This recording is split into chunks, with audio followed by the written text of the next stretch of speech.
안녕하세요. RF Q&A입니다.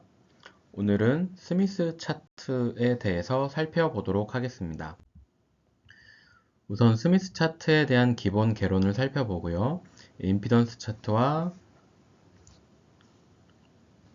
어드미턴스 차트, 그리고 이미턴스 차트에 대해서 살펴보고, 그리고 스미스 차트를 이용하여 확인할 수 있는 반사계수, SWR 등 기타 파라미터를 확인하고요.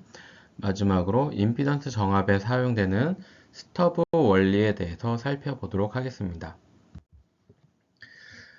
스미스 차트는 앞서 2장 전송선로 차트에서 챕터에서 계산되었던 다양한 파라미터들을 수학적 계산이 아닌 보다 직관적으로 이해하고 해석하기 위한 도표입니다. 그래서 그림으로 표현을 하는 것이고요. 크게 임피던스 차트, 어드미턴스 차트, 그리고 임피던스와 어드미턴스를 동시에 표현하는 이미턴스 차트로 구분되어 있고요. 최근에는 대부분의 스미스 차트를 검색하시면 이미턴스 차트를 많이 찾을 수 있고, 그리고 임피던스 차트도 많이 볼 수 있습니다. 어드미턴스 차트는 실제 검색을 통해서 얻을 수 있는 차트로는 잘 검색이 안 될 거고요. 설계하는 설계 프로그램에서 많이 사용한다고 볼 수 있습니다. 그래서 본 교육에서는 임피던스 차트, 어드미턴스 차트, 이미턴스 차트를 살펴보게 될 텐데, 설계 소프트웨어 기준으로 하고 있어서 어드미턴스 차트를 추가하였습니다. 스미스 차트는 기본적으로 반사계수의 복소평면에 그려진 차트입니다. 반사계수는 실수부와 허수부로 구성되어 있는 복소수 값인데요.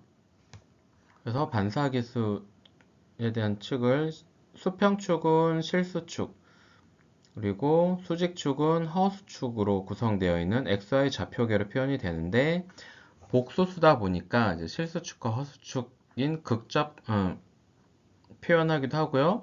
반사계수의 크기와 위상을 이용한 표현도 가능합니다. 이러한 평면 좌표계에서 스미스 차트는 반사계수의 크기가 1인 기준 원이 있고요. 그 내부에 반사계수 값, 그리고 그에 해당하는 임피던스 값을 표현하는 차트라고 할 수 있습니다. 그래서 스미스 차트는 기본적으로 반사계수를 표현하는 복소 평면 위에 그려져 있는 도표이다. 다만 스미스 차트에는 반사계수의 실수축과 허수축이 그려져 있지는 않습니다. 그래서 반사계수의 실수축과 허수축을 이용을 할 때는 여러분들이 직접 스미스 차트 위에 수평축과 수직축을 그려서 사용을 하게 됩니다. 스미스 차트를 그릴 때 또는 활용할 때는 이제 정규화라는 개념을 사용하게 되는데요. 우리가 계산하고 있는 임피던스 또는 어드미턴스를 기준 임피던스 또는 기준 어드미턴스로 나누어서 정규화를 합니다. 그래서 표현은 일반 계산되어 있는 실제 값은 대문자로 주로 표현을 하고요. 정규화되어 있는 값들은 소문자로 표현을 하게 됩니다. 정규화를 하는 이유는 스미스 차트는 하나의 표준 도표이기 때문에 이 차트 하나를 가지고 다양한 조건에 적용을 하고자 정규화를 시키는 것입니다. 그래서 여러분들이 검색을 통해서 다운받을 수 있는 대부분의 스미스 차트는 정규화되어 있는 스미스 차트입니다. 정규화를 활용하게 되면 스미스 차트의 중심값이 항상 1입니다. 이 중심값이 항상 1인 차트가 되는 거고요. 그래서 활용도가 높아집니다. 이 정규화를 통해서 어떻게 실제 값들을 찾아내는지에 대해서는 다음 장 임피던스 정합, 임피던스 매칭 챕터에 가서 보다 더 자세히 살펴보도록 하겠고요.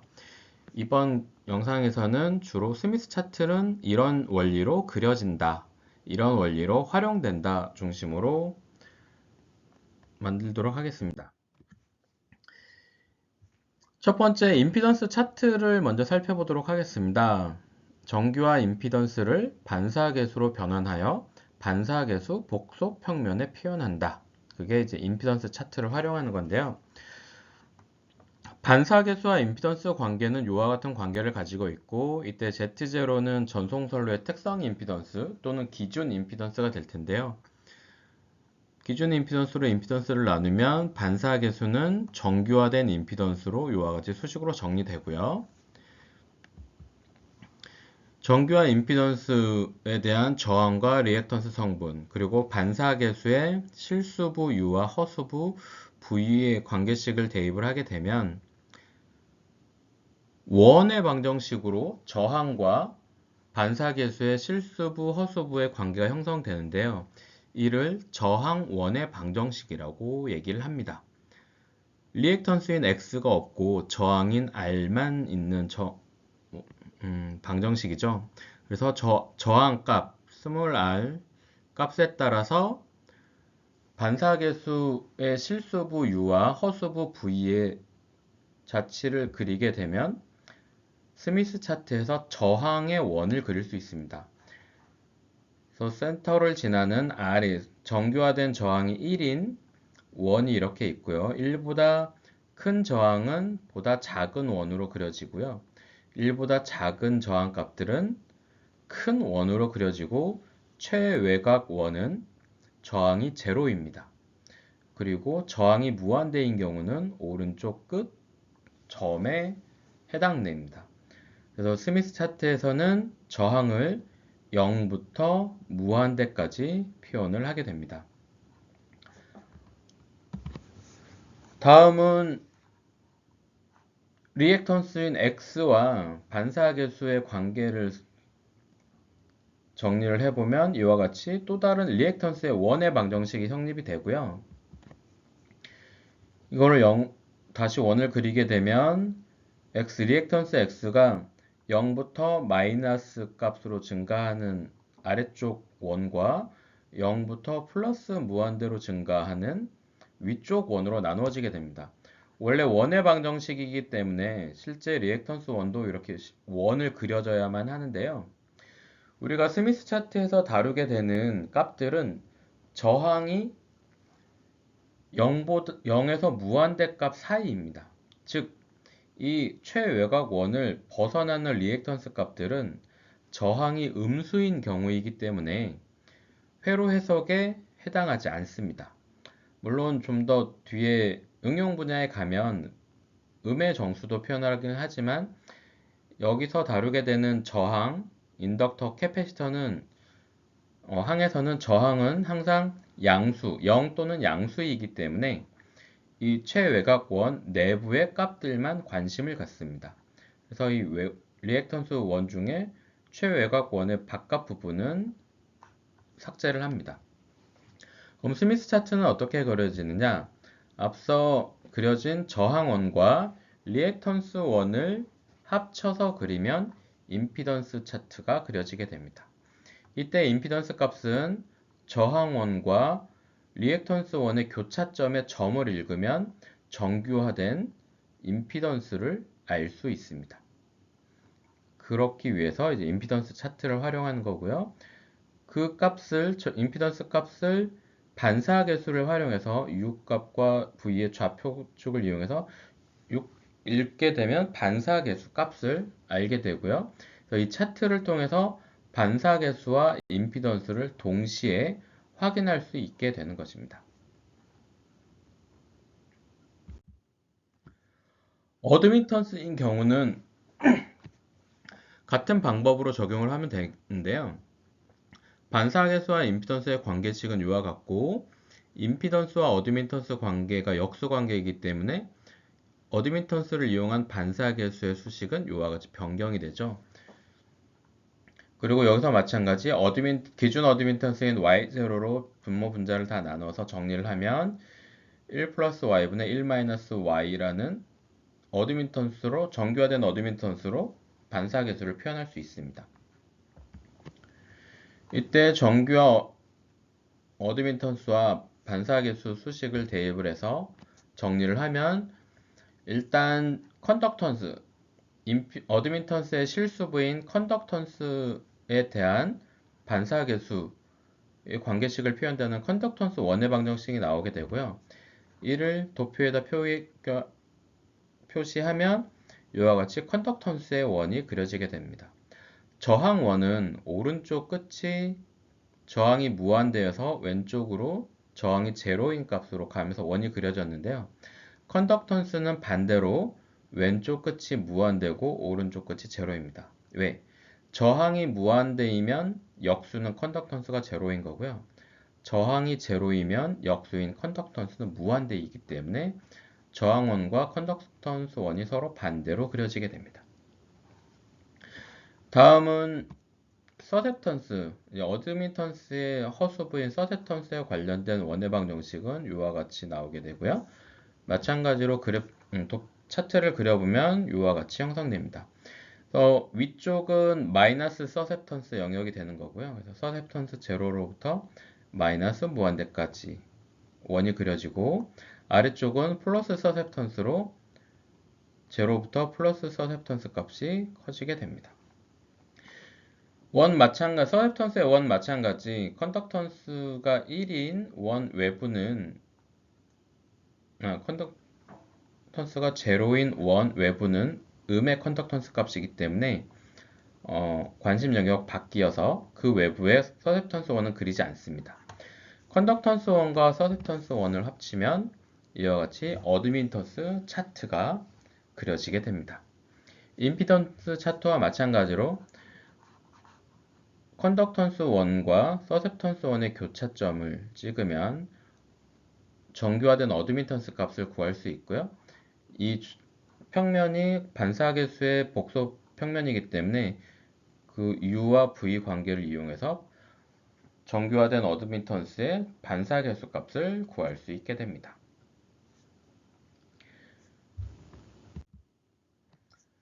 임피던스 차트와 어드미턴스 차트를 각각 살펴보면 서로 독립적으로 그려지게 되는 것처럼 보이는데요. 이 관계는 서로 임피던스와 어드미턴스는 역수 관계니까 서로 일정한 관계를 가지고 있습니다. 그래서 반사계수를 이용해서 입력 어드미턴스를 정리를 해보면 이와 같이 정리가 되는데요. 이 수식에서 마이너스는 복소수로 180도 반전을 의미하기 때문에 마이너스 기호를 플러스로 바꿔주고 180도를 붙여줍니다. 같은 값이 돼요. 분모에 있는 플러스는 마이너스를 붙여서 다시 180도를 붙여줍니다. 그러면 이때 정교 어드미턴스에 해당하는 반사계수 감마를 반사계수 감마에 180도가 추가된 감마 프라임으로 변환시킬 수가 있고요. 이 수식 모양은 1 플러스 감마 프라임, 1 마이너스 감마 프라임이어서 반사계수와 임피던스 관계에 해당됩니다.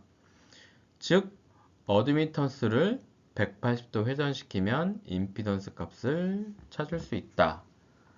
거고요. 차트상에서는 어드미턴스 값을 찾고 180도 반대편에 지점을 읽어주면 이 해당 어드미턴스의 임피던스 값을 찾을 수 있다. 굳이 계산하지 않아도. 그래서 실제 마이크로파공학 교재들 중에 일부는 이 임피던스 차트를 이용해서 어드미턴스를 계산하는 문제들이 나오기도 하고요. 예전에 교육을 받으셨던 학교 수업을 들었던 분들은 그 과정들을 많이 배우기도 하셨을 겁니다. 최근에는 임피던스 차트들이 많이 잘 나와서 이렇게까지 하지 않는 경우도 많습니다. 임피던스 차트는 앞서 설명드렸던 것처럼 임피던스 차트와 어드미턴스 차트를 동시에 표현해 줍니다. 그러면 차트 하나를 이용해서 임피던스와 어드미턴스를 동시에 활용할 수 있기 때문에 활용도가 매우 높아지고요. 특히 인덕터와 캐패시터를 이용해서 임피던스 매칭 회로를 꾸밀 때는 직렬, 병렬을 반복해서 회로를 꾸미는 경우가 많아서 직렬은 임피던스 차트, 병렬 회로는 어드미턴스 차트를 이용하기 때문에 이 임피던스 차트를 이용해서 변환 없이 빠르게 임피던스 매칭을 할 수 있게 됩니다. 다만 그래프가 이제 많이 그려져 있기 때문에 좀 복잡한 문제가 있긴 있습니다. 그래서 앞서 잠깐 설명드렸지만 검색을 하시면 임피던스 차트와 이미턴스 차트는 스미스 차트로 검색을 하시면 많이들 다운받을 수 있습니다. 그래서 필요하신 분들은 인터넷에서 검색하셔서 다운받아서 활용해 보시기 바랍니다. 스미스 차트는 기본적으로 그 차트 내부는 임피던스와 어드미턴스 차트를 임피던스 값과 어드미턴스 값을 표현하는 차트인데요. 그 외에 다른 파라미터들도 활용하게 됩니다. 앞서 설명드렸지만 스미스 차트는 반사계수의 복소평면에 그려져 있습니다. 하지만 복소평면의 좌표축, 수평축과 수직축이 스미스 차트에 표기되어 있지 않아요. 그래서 여러분들이 스미스 차트에서 반사계수를 구할 때는 가상의 기준축을 정해놓고 계산을 하게 됩니다. 기본적으로는 이와 같은 차트에서 수평축이 실수축에 해당되고요. 센터를 중하는 수직축이 허수축에 해당됩니다. 그럼 스미스 차트에서 반사계수는 어떻게 계산을 하느냐? 임피던스를 가지고 수학적으로 계산을 해도 되지만 일반적으로 스미스 차트에서 반사계수를 구할 때는 크기와 위상을 가지고 계산을 합니다. 이때 반사계수의 크기는 원점에서부터 최외 외곽, 저항이 제로인 이 원까지의 물리적 길이, 자를 이용해서 재시면 돼요. 그게 대문자 D가 되고요.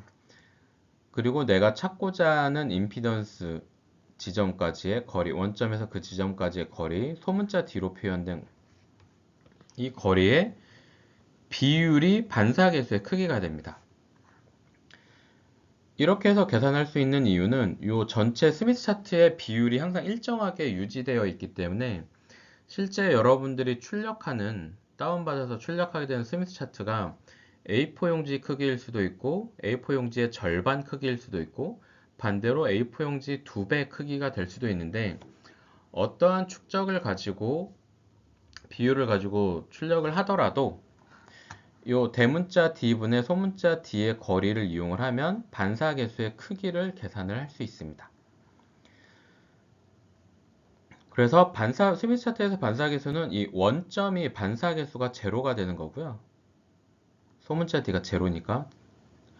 그리고 이 최외곽, 저항이 제로인 이 최외곽은 반사계수가 1이 되는 지점입니다. 즉, 전부 반사되면 이 최외곽에 있게 되는 거고요. 중심에 있으면 반사가 없다라고 볼 수 있고, 이 중심에 가까울수록 반사가 적고, 외곽 원과 가까울수록 반사가 커진다고 볼 수 있습니다. 그게 이제 반사계수의 크기를 계산하는 방식인 거고요. 각도는 반사계수는 복소수니까 크기와 각도로 표현되는데 각도는 이게 수평축과 수직축이 있는 흔히 말하는 XY 좌표계에서 각도는 수평축을 기준으로 반시계 방향으로 회전하는 게 각도의 표현 방법입니다. 이 방법은 다양한 좌표계에서 공통적으로 사용하는 방법이기 때문에 알아두시면 편리할 거고요. 그래서 스미스 차트에서 반사계수는 크기와 각도로 표현되는데 크기는 원점에서 최외곽까지의 거리분의 원점에서부터 해당 임피던스까지의 거리 비율로 계산을 하고 각도는 수평축에서 해당 지점까지 반시계 방향으로 회전하는 각도를 의미를 한다 라고 볼 수 있습니다. 스미스 차트에서 또 계산할 수 있는 거는 SWR 특성인데요. 요 임피던스 점을 가지고 원점으로부터 동심원을 그려주면 저는 이 원을 이제 반사계수 원이라고 이제 표현을 하게 되는데요. 이 반사계수 원과 수평축의 우측 만나는 교차점 이 부분에 저항값을 읽으면 이 수평축의 값들이 이렇게 표기되어 있거든요. 값을 읽으면 이 해당 임피던스의 SWR 값이 나오게 됩니다. SWR의 범위는 1부터 무한대까지입니다. 1부터 무한대까지. 그럼 이게 왜 SWR이 되느냐? 수학적으로 증명을 해보면요. 임의의 임피던스를 반사계수로 표현하면 이와 같은 관계식을 갖게 되는데 반사계수는 크기와 위상으로 되어 있죠. 그리고 이때 위상은 수평축의 오른쪽이기 때문에 위상이 제로죠. 그래서 이 위상을 제로로 바꿔주면 이 경우는 1- 감마의 크기분의 1 플러스 감마의 크기인데요. 이 값이 SWR의 수식과 같은 값입니다. 그래서 이 지점이 이 Z1에 해당되는 임피던스의 SWR 특성이라고 볼 수 있습니다. 반사계수의 크기는 0부터 1까지인데 그거에 해당하는 SWR 크기는 반사계수가 0이면 SWR은 1, 반사계수가 1이면 SWR은 무한대가 됩니다. 이와 관련된 개념들은 2장 전송선로 파트에서 한번 다루었었기 때문에요. 이전 동영상 참고 바랍니다. 지금까지 스미스 차트는 이 내부, 저항이 제로인 원, 내부에 대해서 살펴보았습니다. 하지만 스미스 차트의 기능은 이 저항이 0인 최외곽권 외부에 있는 영역을 활용해서도 다양한 문제를 해석할 수 있습니다. 크게 네 부분으로 나눠져 있는데요. 첫 번째 영역과 두 번째 영역은 투각계수의 각도와 위상, 그리고 반사계수의 위상 형식으로 표현되어 있습니다. 반사계수는 전송선로 길이의 2배에 해당되기 때문에 이 한 바퀴를 360도로 표현되어 있고요. 투각각은 전송선로 길이와 동일한 위상을 가지고 있기 때문에 한 바퀴가 180도로 표기되어 있습니다. 참고로 스미스 차트는 반파장 길이에 대한 겁니다. 그래서 이제 이와 같이 표현되어 있고 한 바퀴가 360도 당연하다고 볼 수 있는데 투각각은 한 바퀴가 180도로 표기되어 있다. 그다음에 가장 많이 저는 이제 이 각도는 잘 사용하진 않아서 이제 대략적으로 이렇게 설명드리고요. 가장 많이 사용하는 것들은 이제 요 왼쪽에 있는 WTL과 WTG를 많이 사용하게 됩니다. 그래서 WTG라는 거는 소스 방향으로 증가하는 파장 표현입니다. 즉, 이 지점 부하 저항이 있고 부하가 달려 있고 전송선로가 달려서 그 전송선로 입력단에서 바라보는 전송선로와 부하를 바라보는 전체 임피던스와 반사계수를 살펴보는 게 이 스미스 차트를 활용한 문제풀이가 되는데요. 그럼 WTG라는 얘기는 부하에서 제너레이터 방향이 소스니까 소스 방향으로 가면서 분석하는 게 이 위쪽 방향으로 가는 겁니다. 그래서 여기서 얼마만큼 달아놨으면 그만큼 여기서 출발해서 이렇게 이동한다고 볼 수 있습니다. 또는 뭐 이쪽에서도 이동할 수도 있는데 이렇게 시계 방향으로 이동하는 거고요. 반대로 WTL은 부하 방향으로 가는 거예요. 즉, 이 입력단 쪽에서 부하 방향으로 가면서 해석하는 걸 WTL입니다. 보통 마이크로파 공학 수업 시간에서는 이 부하에서 전송선로를 달아놓고 입력단에서 바라보는 해석을 많이 하기 때문에 주로 WTG 방향, 시계 방향으로 전송선로가 길어지는 해석들을 많이 하고 있습니다. 그리고 앞서 설명 잠깐 하다 말았었는데요. 이 부하에 전송선로를 달아서 입력을 바라보는 해석을 한다 그랬는데 길이 L만큼의 전송선로가 있으면 이 입력단에서 바라보는 전자파는 길이 L만큼 진행을 해서 부하에 도달하고 반사돼서 다시 L만큼 돌아와서 입력단과 되돌아온 값을 비교하는 경우가 많습니다. 즉, 전송선로의 길이는 L인데 전자파가 실제로 이동한 거리는 가는 L과 오는 L 해서 전송선로의 2배 길이만큼 전자파가 이동을 하게 됩니다.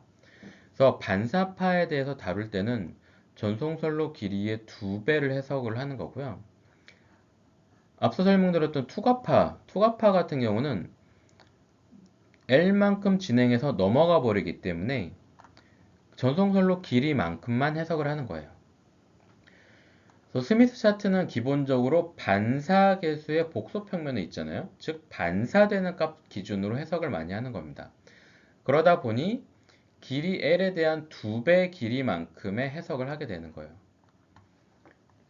그래서 실제 전송선로는 반파장이면 이 전송선로 그리기가 반파장이면 부하 임피던스가 그대로 입력 임피던스와 동일해집니다. 즉 반파장 길이를 가질 때 전자파는 반파장 진행하고 다시 반파장 되돌아오기 때문에 전자파는 한파장이 되는 겁니다.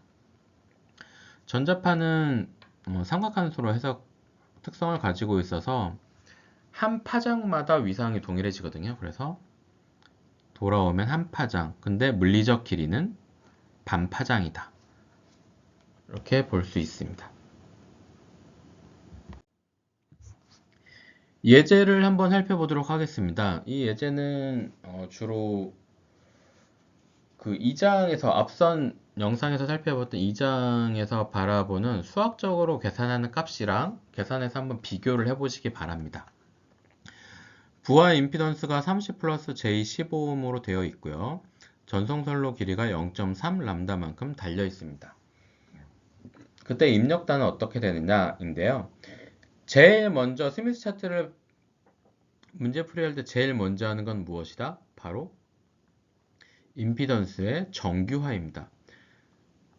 보통은 전송선로 특성 임피던스를 이용해서 정규화 시키는데요. 여기는 50ohm이니까 50ohm으로 정규화를 시키면 0.5 플러스 J 0.3 그러면 저항인 0.6ohm 저항 원과 플러스 0.3이 위쪽이죠. 플러스 0.3인 원 0.2와 0.4 사이 있으니까 0.3 0.6과 0.3의 교차점에 ZL을 표기를 하게 됩니다.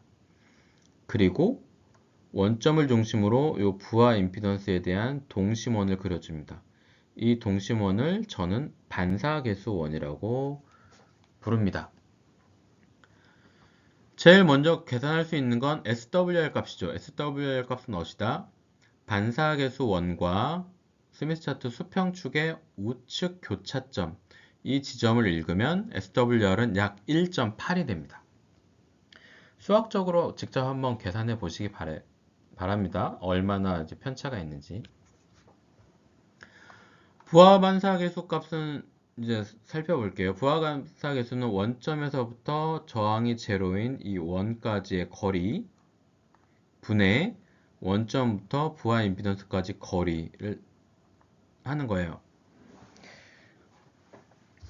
여러분들이 이 스미스 차트를 어떤 비율로 출력을 하실지 모르겠지만 직접 자를 대서 값을 읽어보고요. 그래서 라지 d분의 스몰 d를 해보면 약 0.3 정도가 나와요. 0.3 또는 0.31 정도 나올 거고요. 그래서 저는 계산값으로 해봤더니 0.307 정도가 나오더라고요. 그 위상을 읽게 되는데 위상은 수평축에서부터 반시계 방향으로 가는 각도라고 그랬잖아요. 그래서 원점부터 부하 임피던스를 연결하는 직선을 최외곽 외부 영역 1, 2, 3, 4까지 확장을 해서 쭉 그려주게 되면 앞서 반사계수 원이 여기 있다 그랬잖아요. 그래서 첫 번째, 두 번째 파트가 있는데 영역 두 번째 파트가 반사계수 원이에요. 쭉 따라가 보면 여기가 132.5도라고 표기되어 있습니다. 칸을 맞춰서 읽으시면 되고요. 그래서 이 경우 부하 반사계수 값은 0.307이라는 크기와 132.5도라는 위상값을 갖게 됩니다.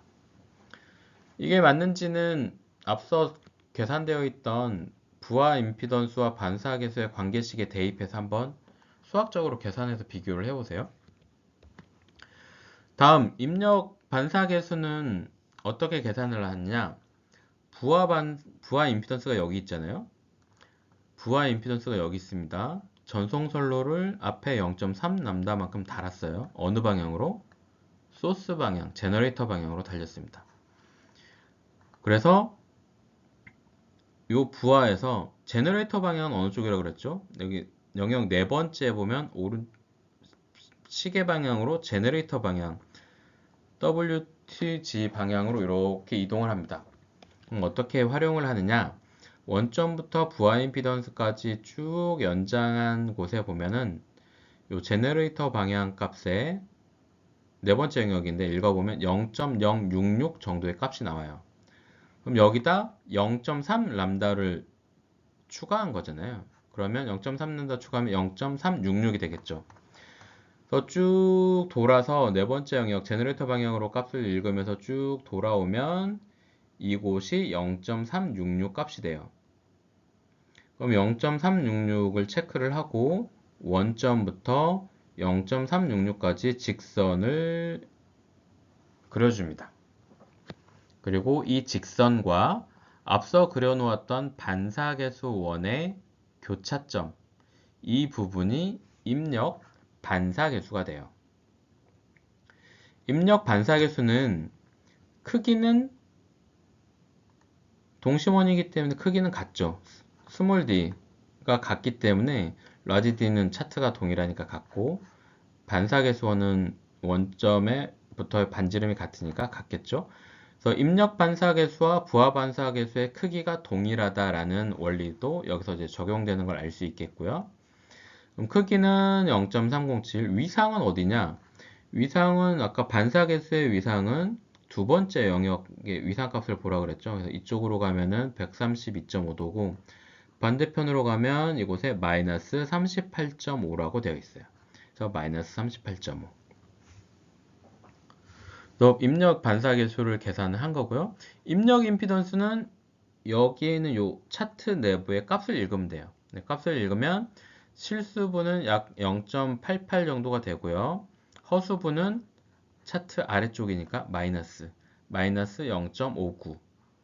이거를 실제 값으로 계산할 때는 정규화할 때 Z0로 나누었잖아요.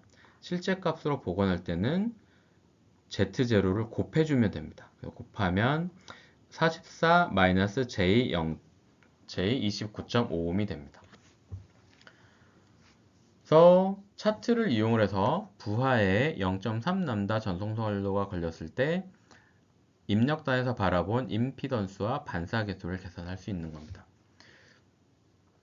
물리적으로 살펴보면 부하가 원래는 저항과 플러스 허수값이기 때문에 인덕터에 해당됩니다. 그래서 저항과 인덕터에 직렬 연결된 부하 회로일 텐데 0.3 람다 전송선로를 달아놓고 그 입력에서 살펴보았더니 저항과 마이너스 허수값이 되었습니다. 즉 여기 오면 저항과 캐패시터가 직렬 연결된 것처럼 임피던스가 변화되었다고 볼 수 있습니다.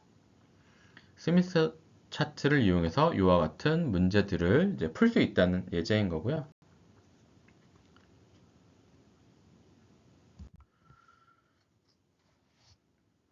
스미스 차트의 또 다른 예 중에 하나는 부하가 없고 부하 지점을 개방, 오픈시키거나 또는 단락, 쇼트시켰을 때를 활용하게 됩니다. 그러면 입력 임피던스가 순허수가 되죠. 저항값이 없으니까. 그래서 저항값이 없기 때문에 저항이 제로인 최외곽 부분만 이렇게 돌아보게 되는데요. 그래서 양의 허수값 또는 음의 허수값이 되면서 임피던스가 양의 허수값이면 인덕턴스, 음의 허수값이면 커패시턴스의 역할을 하게 되는 거죠. 그래서 마이크로파 공학에서는 주파수가 높은 영역을 다루기 때문에 인덕터와 캐패시터를 사용하기도 하지만 그 대신할 수 있는 전송선로로 인덕터와 캐패시터를 대신해서 사용하고요. 그 대신하는 전송선로를 스터브라고 얘기합니다. 일반적으로 스터브는 병렬로 구성을 많이 하기 때문에 차트는 어드민턴스 차트를 주로 사용하고요. 역시 어드민턴스로 변경돼도 단락과 개방이면 단락되면 어드미턴스는 컨덕턴스는 무한대여서 여기서부터 출발을 하는 거고요. 개방이 되면 오픈 그러면 컨덕턴스는 제로입니다. 그럼 여기서부터 전송선로 길이만큼 추가되는 거예요. 근데 이 부분이 스미스 차트를 가지고 여러분들이 직접 그림을 그리면서 이제 할 때는 이 어드민턴스 차트가 검색하면 인터넷상에선 잘 다운받기 쉽지가 않을 거예요. 그래서 어드미턴스 차트를 가지고 공부를 할 때는 이미턴스 차트를 가지고 오셔서 거기에 나와 있는 어드미턴스 차트를 활용을 하셔도 되고요. 저는 그 방향으로 설명을 드릴 거고요. 아니면 앞서 잠깐 설명드렸지만 이 어드미턴스 차트를 180도 회전하면 임피던스 차트와 동일하잖아요. 즉 임피던스 차트를 다운받아서 180도 돌려서 활용을 하셔도 됩니다. 아니면 임피던스 차트를 그대로 어드미턴스 차트인 양 활용하는 방법들도 소개된 자료들도 있어요. 하지만 저는 앞으로는 이 어드미턴스 차트는 그냥 이렇게 어드미턴스 차트로 설명을 드릴 거고요. 임피던스는 임피던스, 둘이 합쳐져 있는 이미턴스는 이미턴스 차트로 설명을 드릴 겁니다. 그 이유는 나중에 제 목표는 이제 설계 프로그램들까지 이용해서 임피던스 매칭도 하고 설계도 하는 것까지 이제 할 예정인데 설계 프로그램들은 어드미턴스 차트를 요와 같이 어드미턴스 차트로 그대로 표현을 하거든요. 그래서 이 어드미턴스 차트를 임피던스로 변환해서 계산하고 공부를 하면 나중에 어드미턴스 차트 설계 프로그램에서 어드미턴스 차트를 볼 때 약간 혼란이 좀 생기기도 하고 이래서 저는 앞으로는 어드미턴스 차트는 어드미턴스 차트 그대로 사용할 예정입니다. 자, 여기까지 스미스 차트에 대해서 대략적으로 살펴보았고요.